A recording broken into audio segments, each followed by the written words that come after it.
ചെറുതേത്? 1/2, 3/10, 4/7, 7/14. നമുക്ക് 4 ഫ്രാക്ഷൻസ് തന്നിട്ടുണ്ട്. ഇതിൽ സ്മോളസ്റ്റ് ഫ്രാക്ഷൻ കാണണം. 1/2, 3/10, 4/7, 7/14. നമുക്കിതിനെ 7 കൊണ്ട് പിടിച്ചെടുക്കുമ്പോൾ 1/7, 7/14 എന്ന് വരും. അപ്പോൾ ഈ 1/2 ഫ്രാക്ഷൻ ഇവിടെ തന്നെ ഉണ്ട്. ഇതും 1/2 ആണ്. അപ്പോൾ നമുക്ക് ഇത് കണക്കാക്കണ്ട, ഇത് 3 എടുത്തിട്ട്, അതായത് 1/2, 3/10, 4/7. ഇതിൽ സ്മോളസ്റ്റ് ഫ്രാക്ഷൻ കണ്ടാൽ മതി. 1/2 നമുക്കറിയാം എത്രയാണ്? 0.5. 1/2 0.5.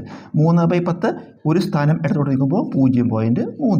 4/7 നമ്മൾ ഹരിക്കുമ്പോൾ 4 7 0 0. 4 കൂടെ 0 ചേർക്കണം, അപ്പോൾ പോയിൻ്റ് ഇടുക. 40 7 35, ബാക്കി 5, 50 7 49, ഇങ്ങനെ തുടർന്ന് പോകും. അപ്പോൾ നമുക്ക് 0.57 എന്ന് പരിഗണിക്കാം. ഇതിൽ ചെറുത് ഏതാണ്? ഇത് 0.5, 0.3, 0.57. ഇതിൽ ചെറുത് 0.3 ആണ്.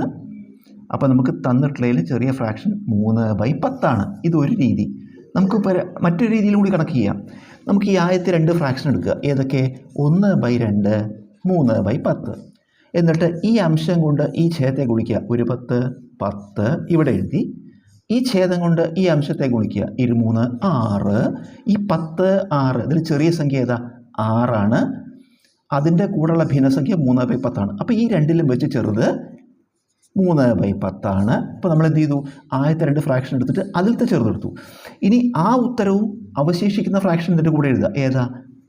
4/7. നമ്മളിവിടെ ചെയ്ത പ്രക്രിയ വീണ്ടും ആവർത്തിക്കുക. ഈ അംശം കൊണ്ട് ഈ ഛേദത്തെ ഗുണിക്കുക. 7 21. ഈ ഛേദം കൊണ്ട് ഈ അംശത്തെ ഗുണിക്കുക. 4 40. ഈ ഗുണനഫലങ്ങളിൽ ചെറുത് ഏതാ? 21 ആണ്. അതിൻ്റെ താഴെയുള്ള ഫ്രാക്ഷൻ ഏതാ? 3/10. അപ്പോൾ ഉത്തരം ഈ തന്ന ഫ്രാക്ഷനിൽ ചെറുത് 3/10.